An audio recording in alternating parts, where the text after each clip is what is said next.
on the committee. I know the plant board is very fortunate to have a group like you with your all's experience. My name's Hans Price. I'm the staff attorney with the plant board. I know I've spoken with some of you. I want to kind of go around the room, so to speak, to introduce ourselves to everybody.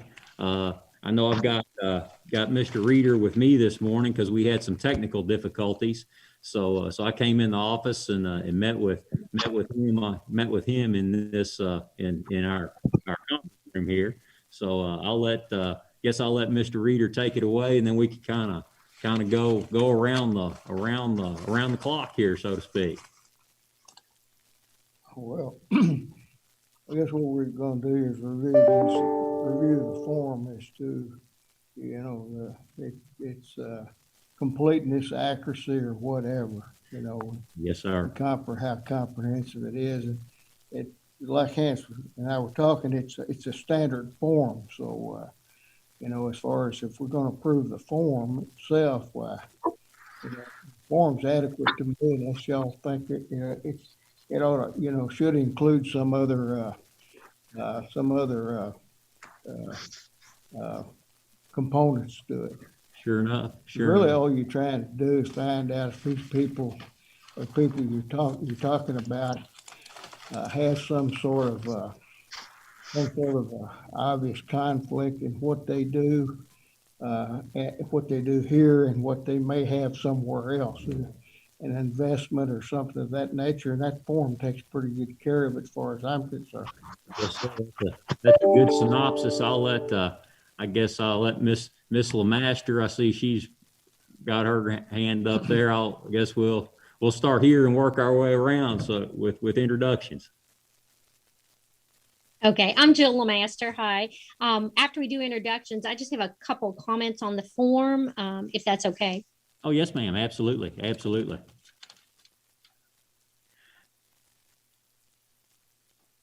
Hi, yeah. I'm Nichelle Brown, the HR director here at Frankfurt Plant Board. Hi, I'm Kathy Poe. I'm the executive assistant to Gary and Hans's paralegal. I'm Jack Brewer. I'm retired United Methodist minister. President Ministerial Association, I guess, is my more official title in the community.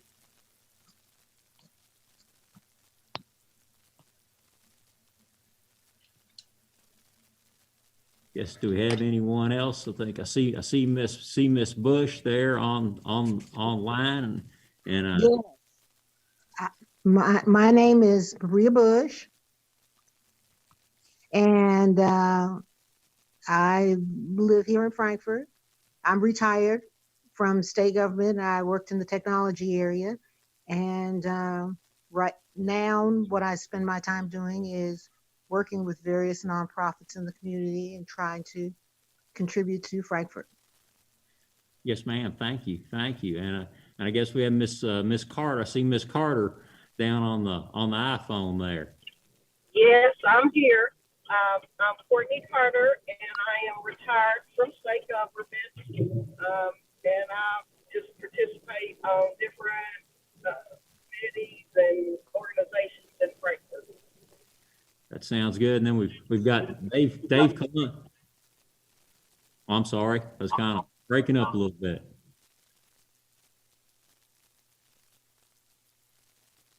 And then I guess the last person on the screen, I guess, of course, is Dave Columbia, who's with our media services section. He makes all of this possible with the high tech side of things, with Zoom and the Facebook. So we're very, very fortunate to have Dave with us here today. I don't know if he has any comments or anything he'd like to add.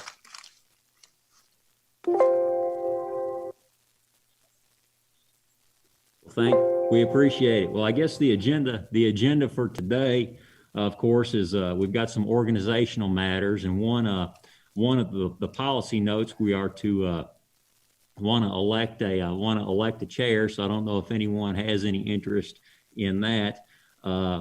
That's an annual event.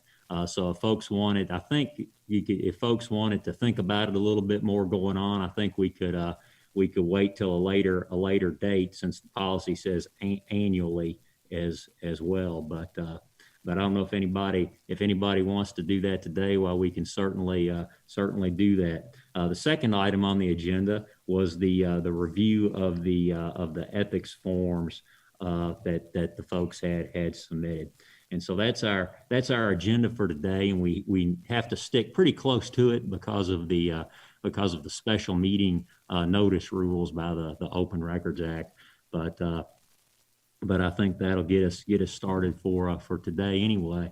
So I don't know if what everybody's thoughts are about nominations for a chair or what folks might want to do today this afternoon. So just open that up for some discussion. Steve Reeder be interested in being chair? Well, He was our chair previously. I will. Okay, well, we appreciate that then. Good. Well, I guess I will make I guess if that's acceptable to everyone, any more discussion, any more thoughts? They got a volunteer, so that's always a good thing to have. Okay, very well. Well, hearing no further discussion, I would ask I guess we make a formal motion for nominations as chair for Mr. Steve Reeder. Got a motion? I'll make the motion. Yes, ma'am. A motion by Ms. LeMaster. Do I hear a second? I second it, Jack. Got a second by Mr. Brewer. Very good. Do I have a motion to close nominations? So The moved. closure of the nominations. Okay, Ms. Carter, close nominations. Second. And I guess got a second there by Ms. Bush. Ms. Bush? Yes, ma'am. Okay, very well. Yes, all in favor of Mr. Steve Reeder as chairman of the Ethics Committee, please signify by saying aye. Aye. Any opposed, say nay. Hearing no nay, I congratulate Mr. Reeder, and I will turn the meeting over to him at this point to conduct as chair. Okay. The second item that we have on our agenda, Mr. Reeder, for this afternoon is approval of the ethics forms. Kathy had sent those out to everyone electronically, and Mr. Reeder and I kind of looked them over here on the computer before we met. And just I know that Ms. LeMaster had some comments, so open it up for discussion. Well, to start, Before we actually get in, excuse me. pardon me, I'm sorry. I just wanted to say that for those that don't know me, everybody started giving a little biographical sketch of themselves and what they do. And I've been around longer than probably I deserve to be around. I was counsel to Governor Ford when he was governor. I worked for the highway department a long time. I started in the trenches, literally, and I was commissioner twice before I finished up. And then later on, for a long time, more recently, after 13 years, I was director of the Kentucky River Authority. And I've worked for a couple of other governors, I've been around longer than I probably deserve to be around, but that's who I am, I do have a law degree, and obviously I've been general counsel at the highway department I was that capacity for a long time before I was commissioner, and then after the first time, and then I was commissioner again, and then I went back to general counsel. So that's who I am.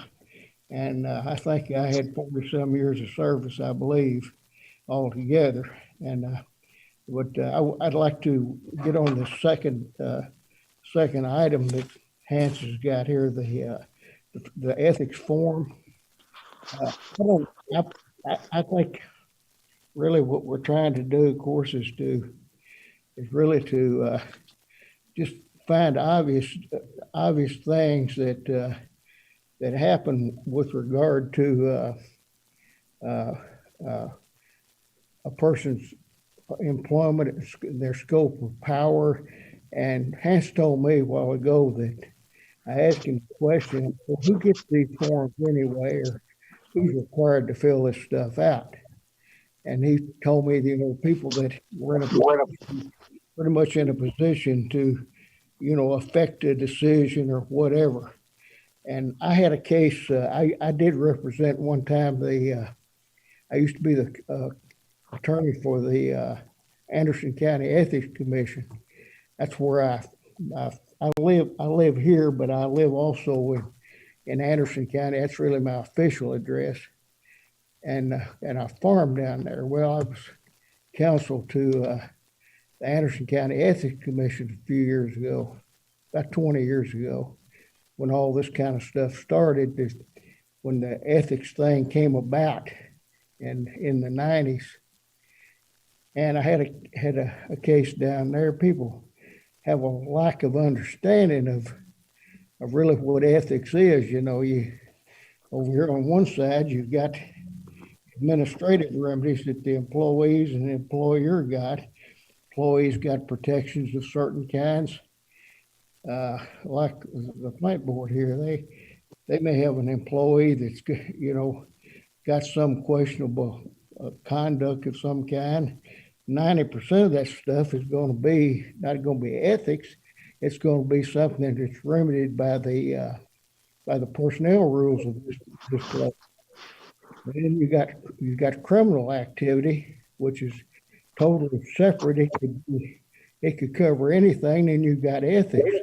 But what I found out was that when in that Anderson County thing, there was such a lack of understanding of what that ethics code was that I told Hans I had one. It was a big case. It was one of the first cases in the state of Kentucky, and I prosecuted that thing, if that's the right word to use, at that level until the board agreed that this county magistrate had committed unethical conduct.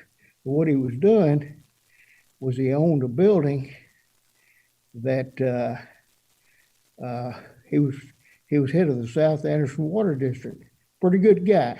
Got to like him, honest to goodness. But he thought he did nothing wrong.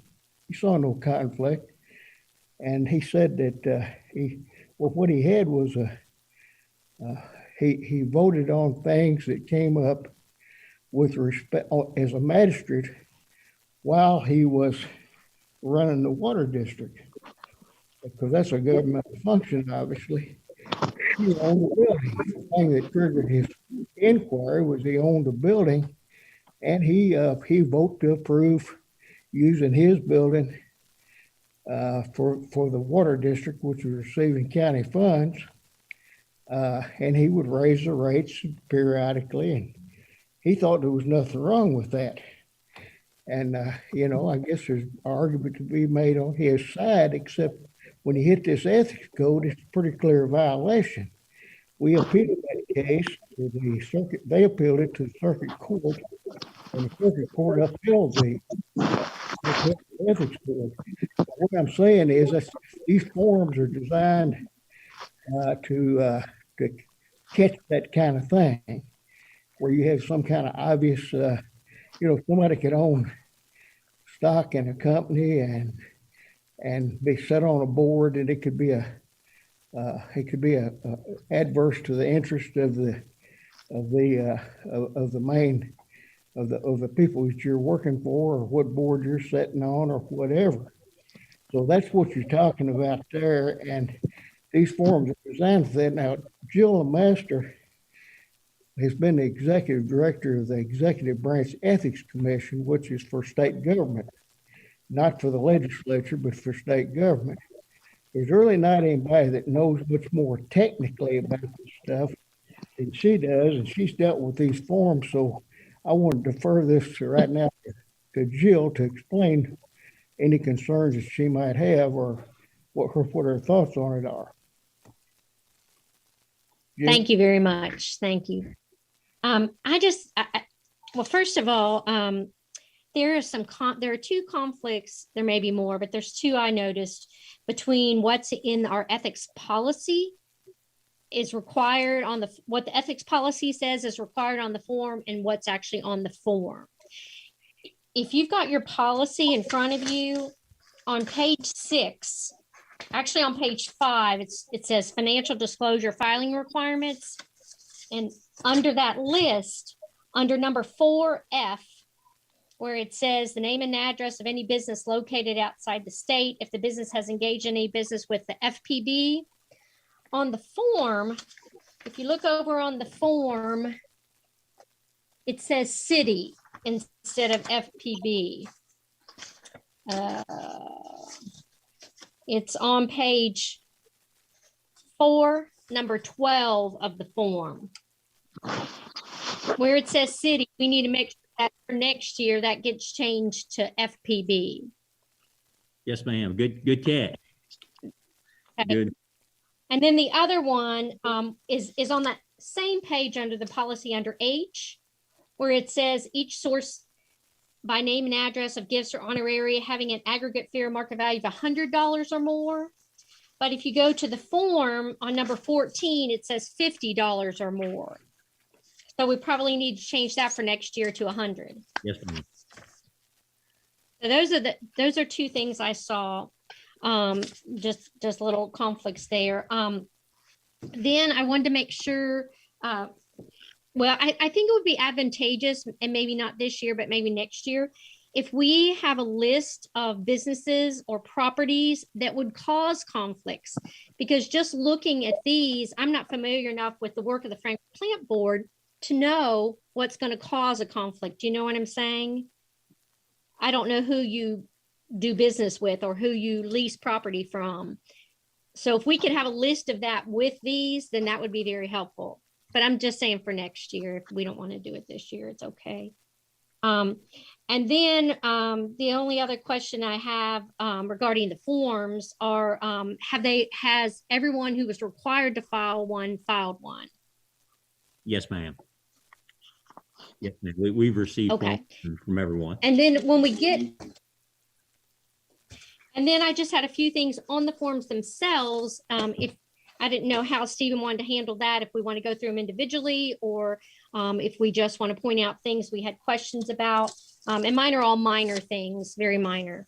They're not really conflicts. If you want me to point those out now or how we plan to do it.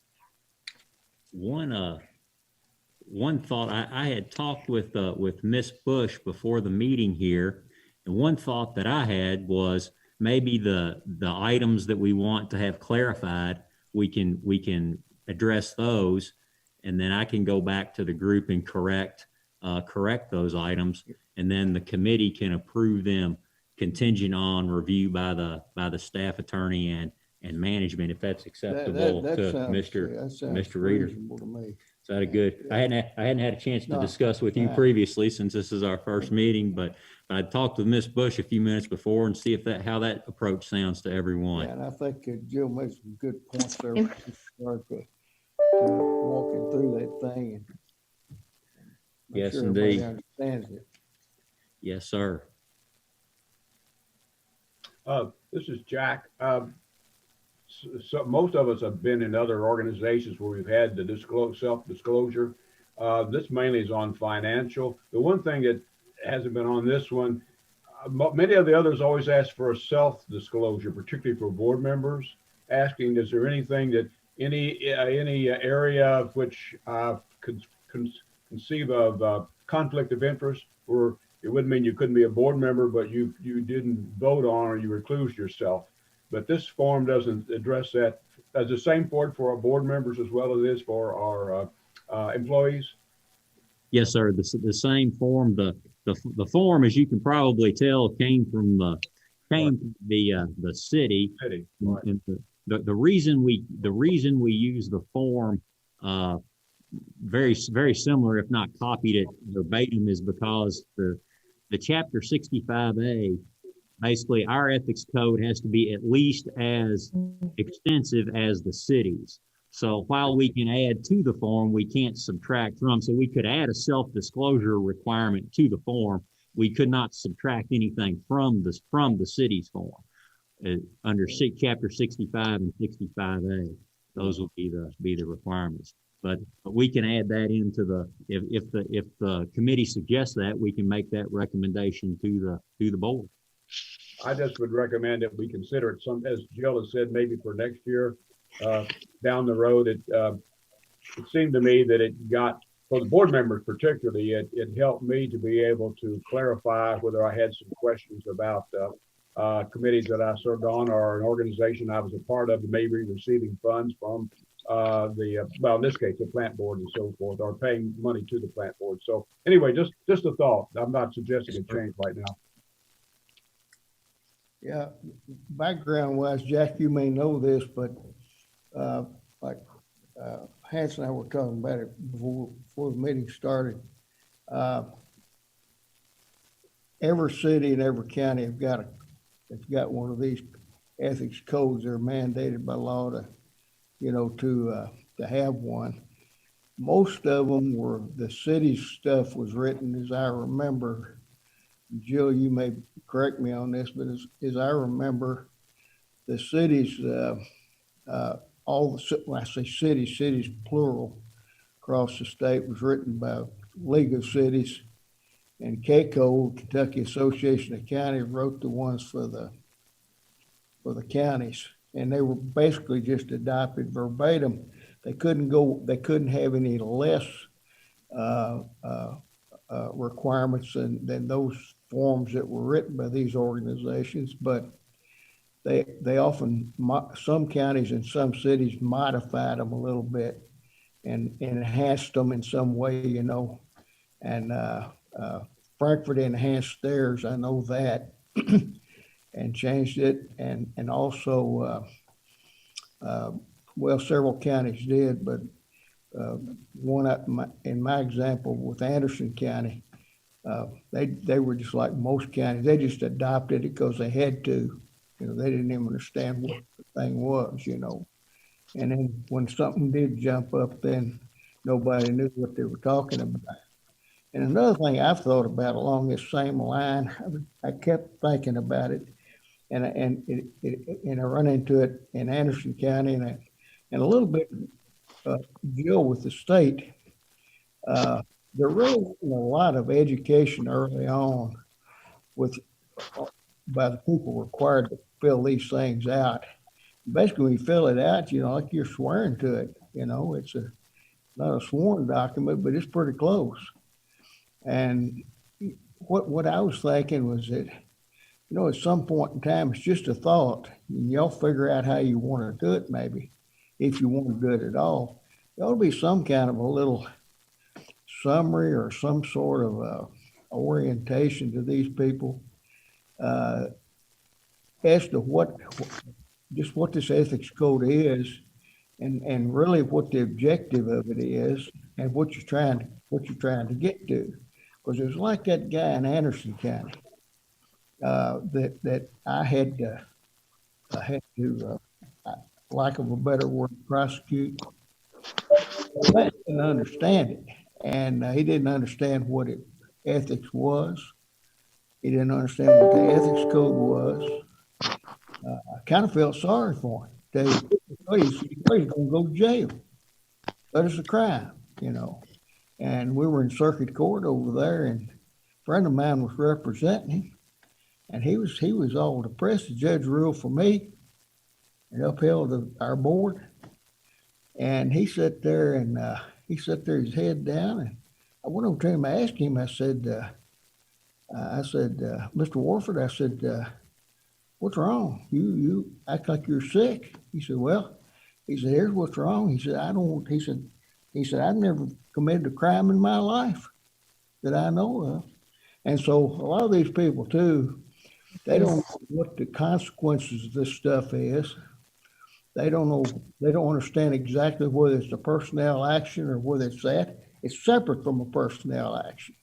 You can make a personnel action out of it, I guess, if it crosses a line, but it's not, and it's not a crime for sure.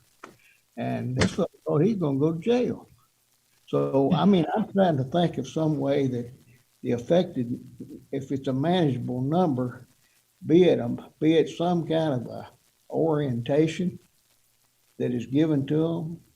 And I hate to take up people's time or anything like that, or maybe some kind of a written memoranda that basically explains what an ethics code is supposed to accomplish and what some of the stuff that they're obviously not supposed to do.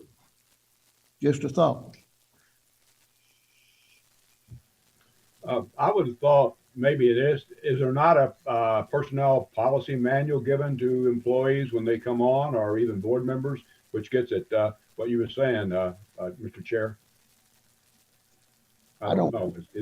I don't know, and I don't know, Jack, whether it would cover what it would tell them about ethics or not. I don't know.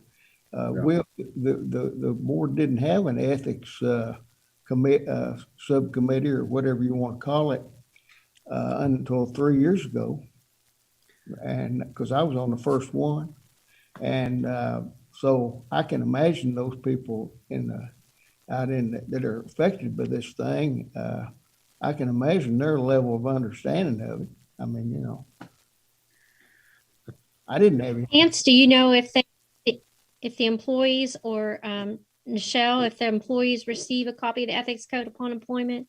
Yes. And we do have an employee guidelines. Let me see.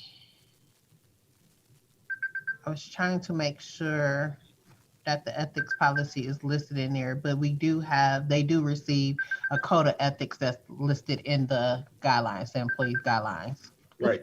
The board members do too.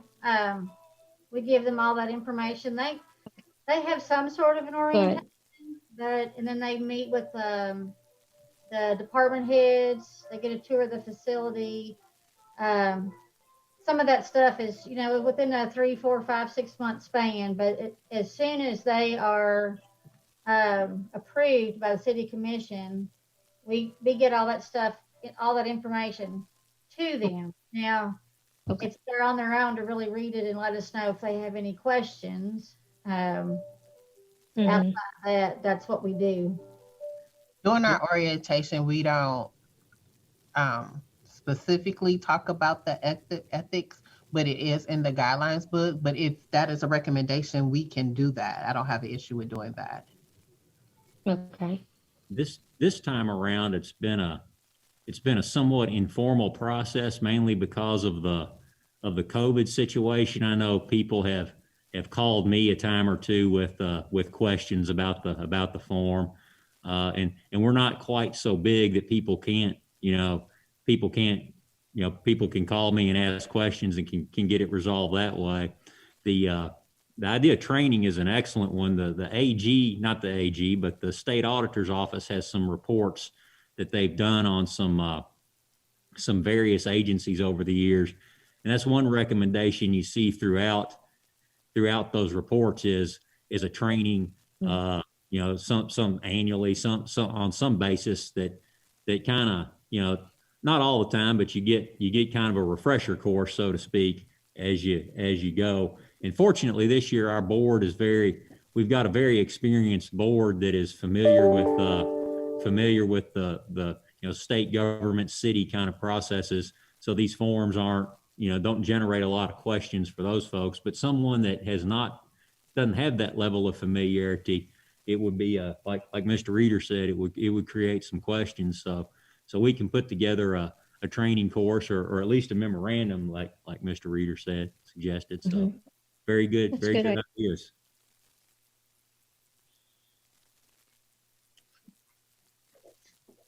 I think that would be helpful. It's already being done to some extent, and sometimes some of us have been on other ethics boards, and when people didn't understand why they had to fill out the form, it created frustration, or sometimes even Jill may remember anger or resistance to them. But this type of form is really, in a sense, of protection for people, particularly in places of responsibility. So the more information they have, the more comfortable they feel about it. They don't think, well, what are they prying into my business type of attitude, avoiding that, I think.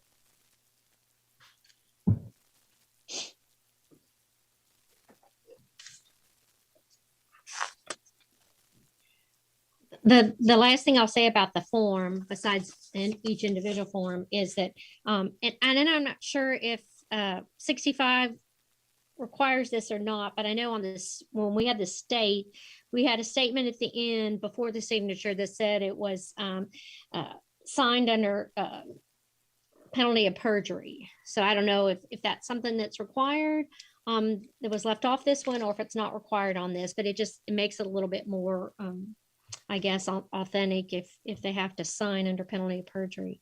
So just a thought too, Hans, you might check into that. Yes, ma'am. I'll take a look and see. Okay. As far as the individual forms, I found 2 that weren't signed. Did y'all find that? One of them had left all blanks, or not all blanks, but a few blanks. But one of them had an electronic signature. That was typed in. So I don't know if that's okay. Oh, that was Michelle's actually. Okay.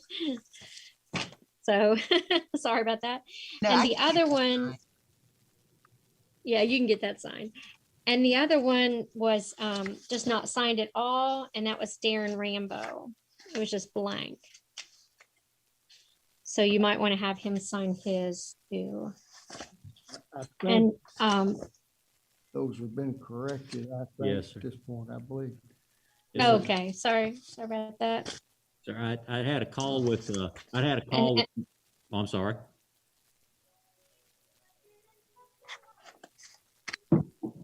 You can go ahead. Yes, ma'am. I'd had a call with Ms. Bush about one of the forms. And I'd actually gotten hold of the employee and filled in and verified that the answers were not applicable. It was one of the questions where it was left blank, but the person didn't fill in that not applicable section. So I verified that form. We can go back. Great. We can go back and check with Mr. Rambo. His may have been an electronic signature. I'm comfortable with an electronic signature. I know several employees have done that. We mainly took that approach this time around because it's easier for some of us to get the forms in electronically because of the COVID situation. Sure. So, but at a standard staff meeting, it will be easy to collect physical signatures in the future. Hopefully we'll get back to that point. Yeah, that's the only one I saw that didn't have a signature. And then I just had, I mean, all of them looked okay to me. I didn't see any conflicts, but then again, I'm not aware of who the plant board does business with, or rents property from. But there was one, I guess it was Brian Bourne, had a second employer or not a second employer. He put his employer as Web Properties Rental Properties. I thought maybe that was a mistake. It should have been, his job there. And then the only other potential conflict that I saw was under Katrina Cummins, because her husband worked for E&L Electric. But see, I don't know if E&L Electric has anything to do with you all or not. So Yes, ma'am. That's it for me. Yes, ma'am. I talked to Brian about his form, and that was actually, it used to be many years ago, it used to be a water system, that client. It was you needed a person with a distribution license to work on that system, but that has since not been the case anymore. The system, the state licensing board doesn't require that system to have have a license. So it's just doing basic plumbing work, for lack of a better term, anymore. And I talked to Brian, and it wouldn't be anything that would create a conflict with his distribution license to perform that work. So that's Okay. as far as Katrina, I'm not sure. I think that Katrina's husband, I think that was I'm not sure who E&L is. I Yeah. know it was Arts at one point. I know her husband was working with Arts at one time. So I'm not sure who E&L is, but I can go back and check. It's probably not. Double Not a conflict. That's the only thing that. double check. with Other than that. that, I okayed every single one of them. I didn't. They all looked okay to me. I think that kind of gets back to Mr. Brewer's point about having a self-disclosure item. If it were, when I was doing some research on this, I thought that would be the one central question I would ask beyond, if I could. I don't think legally we could reduce the form. We could change the format, but if I had one or two questions to ask, it would just be, is there anything you're aware of that could create a conflict of interest with the plant board? Right. I think it's excellent. The E&L example is a good one, and that kind of thing. Is there something that you're aware of? But we're kind of, the law kind of requires that form, so that's what we'll hang with. But very good.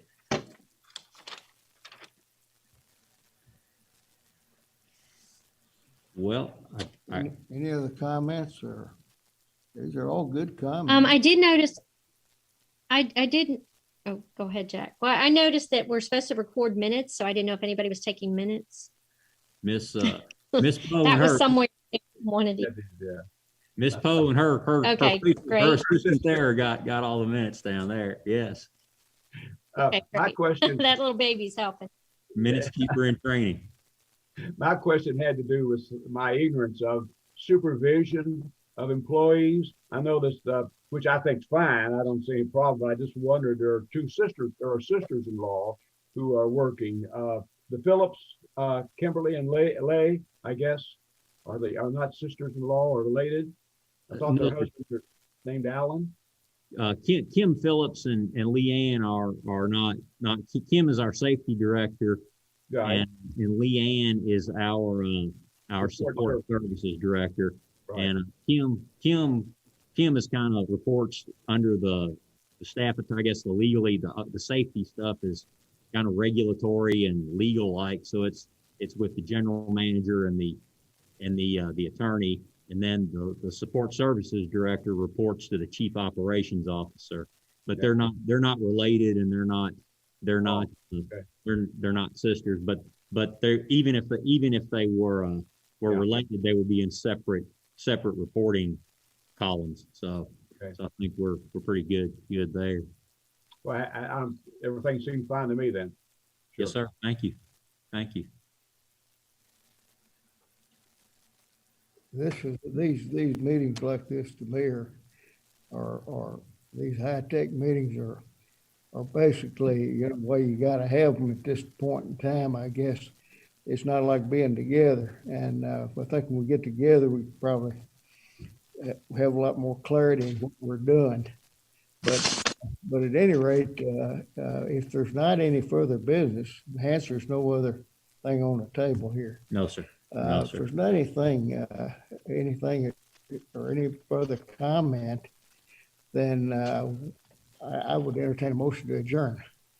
I guess the one thing I like the idea of a motion to adjourn, but could we get a motion to approve the ethics form?